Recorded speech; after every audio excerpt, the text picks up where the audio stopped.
I'll try to keep this brief, but I am my father's son, and I can't tell you how many times at the dinner table, 45 minutes into a story, he'd say, anyways, but to make a long story short.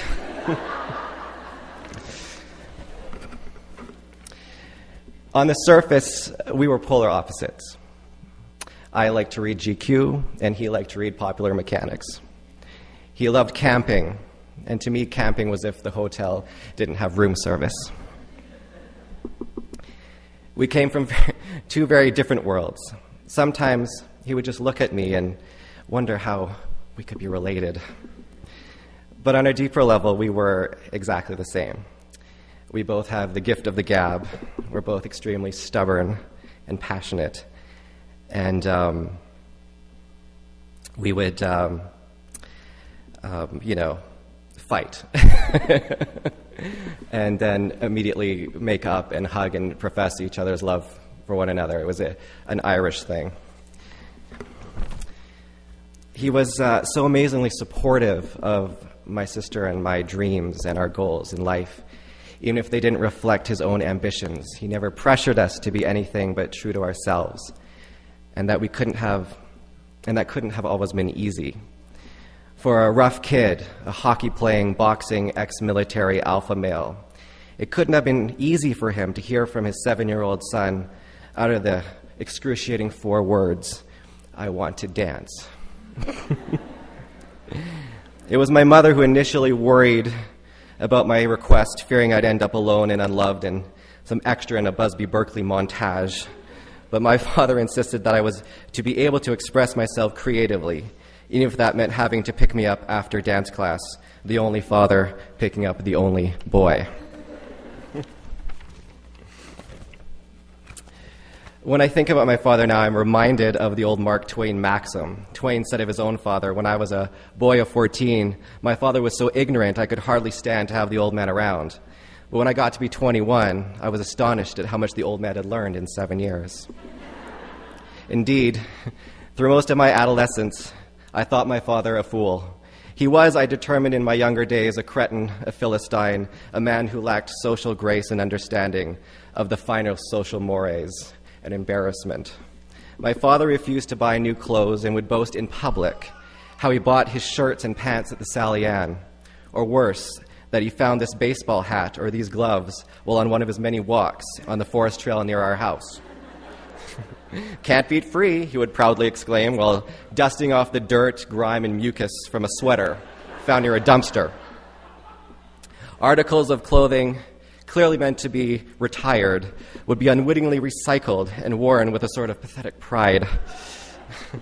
I would recoil at these sartorial sacrileges and often wish my father was someone else, usually Adam Selig's dad.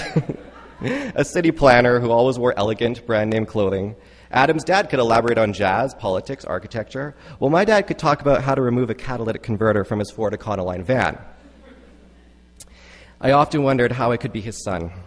I was so much more refined and erudite than he, and knew so much more about the workings of the world. I would plead with him to buy clothes that were from this era, or beg him to buy a sedan like everybody else and scrap the shit brown-colored Econoline van. A vehicle that he would vociferously and magnanimously announce I would inherit when I turned 16. A cruel inheritance, I thought, akin to inheriting baldness or a club foot. He would simply laugh at my imploration, stating, "Why would I want to be like everyone else? I march to the beat of my own drum." I really wanted to smash that drum. It's been years since I've thought about those days, and now at 35, I realize that I mistook my father's lack of sophistication for simplicity, his frugality for aesthetic indifference, and his military-style parenting for domestic self-aggrandizement. Only now that I look back at our life together can I start to make sense of it all. I learned where my father came from, and more importantly, what he left behind. I have come not only to appreciate his somewhat unorthodox life, but stand proudly today that I had such a father. Eccentric, yes. Difficult at times, absolutely. But a wonderful and good man. A mensch. As Atticus Finch told his own children, you never really understand a person until you consider things from his point of view, until you climb into his skin and walk around in it. How true. There are no sparks of atavism in my father's memory. He was born into cruel poverty. Although, as so many of his generation, he was shielded from this harsh reality, as it was the only one he knew. Being born before television, as shows such as Leave It to Beaver and The Waltons, this protected him from realizing what he didn't have. It also protected him from wanting something that was unattainable, the perfect family. White picket fences, homemade pancake breakfasts were as familiar to him as to a child in the remotest villages in Africa. Instead, a noisy tenement in Montreal was home. Before the television's flickering black and white images of the ideal family mesmerized its brave new audience, my father thought his life was normal. His mother was hardly June Cleaver. Nana T, as we knew her, was my dad's mother, a simple, plain, uneducated, and God-fearing woman with thick ankles. She married, as many penurious women did, more out of necessity than love. Unfortunately, the man she married was no Jim Anderson, an Irish Catholic working-class man who drank heavily. He was more interested in the drink than most anything else. My dad only has one memory of his father spending time with him, a bicycle ride around the block. That was it, once around. The rest of my dad's memories of his father had to do with him being in angry, drunken states. Well, actually, my father had two memories of his father. He used to tell me that his father taught him how to swim by taking him down to the lake and throwing him in. I used to tell him, Dad, I don't think he was teaching how to swim. My dad lived most of his childhood in fear of his father, as anything might manifest a drunken tirade, a light left on, food left out, or nothing at all could result in my father and his sister being beaten. I tell you these stories because this is the reality of where my father came from. This was what he left behind. But he did not follow this path. Miraculously, my father escaped the genetic legacy of alcoholism and violence and did what so few are able to do. He looked up and down the road in life that had been paved for him and then decided, machete-like, to cut his own. This was his legacy to me. This is the lesson I take with me. We are not our past. We can cut our own paths. Astonishing. Everything he accomplished in life after he left home at the age of 18, he did on his own. The only person he could rely on was himself. There was no handouts and very few hand-ups, and my father worked at attaining an education. While working in Whitehorse after he left the Army, he lived in a small trailer and lived off of canned food. He used to tell me that he only had one of everything, one spoon, one fork, one plate. To support himself through university, he worked as a night janitor and did odd jobs. My father never complained or felt hard done by. He exemplified something that seems to be fading with each successive generation, the idea that success in life and education is earned and accomplished through hard work and sacrifice. There was no sense of entitlement with him. My father's success was due to unparalleled discipline, an incredible work ethic, and a creative intelligence.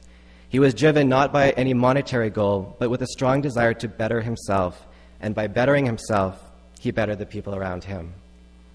He wanted to be a better husband. He adored my mother, and I never remember a time when he didn't tell her he loved her. He treated my mother with utmost respect and love. She was indeed his best friend, a true companion. I learned about relationships from him. He exemplified for me the idea of equality between men and women. My mother cooked, and my father washed the dishes and took out the trash. He supported my mother in her career and never raised a hand or his voice to her. I learned how to treat women by his example. He showed me every day that respect, loyalty, kindness, and love are the cornerstones to a good relationship. He also told me that it's good to marry a woman about 10 years younger than you, because by his logic, when you're 60, she'll still be 50. My dad wanted to be a better father than his. He told me that when Michelle and I were born, that he decided he was going to be everything his father was not. So while my dad could not lavish us with expensive gifts, he gave us something far more valuable, his time. My father made a point of spending copious amounts of time with both Michelle and me. Every night he would come home from work and spend hours playing with us before dinner. The games we would play would always involve my dad chasing us around the room, and Michelle and I shrieking with joy as our father would catch us and hug us close. Even though he was tired from long days of work, he always made sure he played with us every evening. He never let on how tired, stressed, or frustrated he may have been. All we knew is that we were loved, and most important to him, What a gift. On weekends, my father insisted that he spend one day with each of us exclusively. He felt it was important that each of us have his full attention and love. He usually spent Saturdays with me and Sundays with Michelle. I remember how excited I used to be to spend the whole day with my father. Since we didn't have a lot of money, my dad found creative and fun things for us to do. One of my favorite outings was a trip to the little airport in Richmond where they kept the small propeller planes, followed by a treat at the cafeteria, usually something chocolatey. The bird sanctuary was also his favorite. I realize now that these weekend outings were more than just fun. They were a chance to get to know my father. He would tell us about his childhood, his parents, his ex-girlfriends, his accomplishments, failures, and embarrassments. He was to me then larger than life, immortal and infallible. He made me feel safe. No bad thing could happen as long as my dad was around. Having such a strong, virile, independent father made it seem unfathomable and frightening when he began to decline. We were all so used to relying on him, but in a strange and beautiful way, when he started relying on me, I started to feel a closeness with him that I never experienced before. We got to know a new side of my father. The once strict disciplinarian became softer, gentler, and accepting of our help. First, he began to rely on me. It was things like buying and selling his car, and then it was things like tying his shoes, and then it was washing and bathing. This was somehow, at first, unnatural, but then I saw it as the ultimate act of love. He would joke that it was my turn now because he did it for me when he was a baby. This was more true than he realized. The child in our case was truly becoming the father of the man. This was my father, my protector, the man who as a child seemed indestructible and immortal, and I was now helping him bathe. There was no preparation in life for this, but even in this state, he taught me to be a better person. I developed compassion. With the washing of his body, we were washing away our past, our anger, cleansing, in a strangely ironic way, a new beginning. I am grateful for those moments, those last days of bonding, forgiving, and loving. We would sit and he would talk about the past, go for walks, take drives in the convertible. There was no yelling, no rules, no policing, just a father and son spending time together. We truly and finally came together as father and son. I feel we finally became friends. It was a rite of passage, and I grew up a little bit because of it.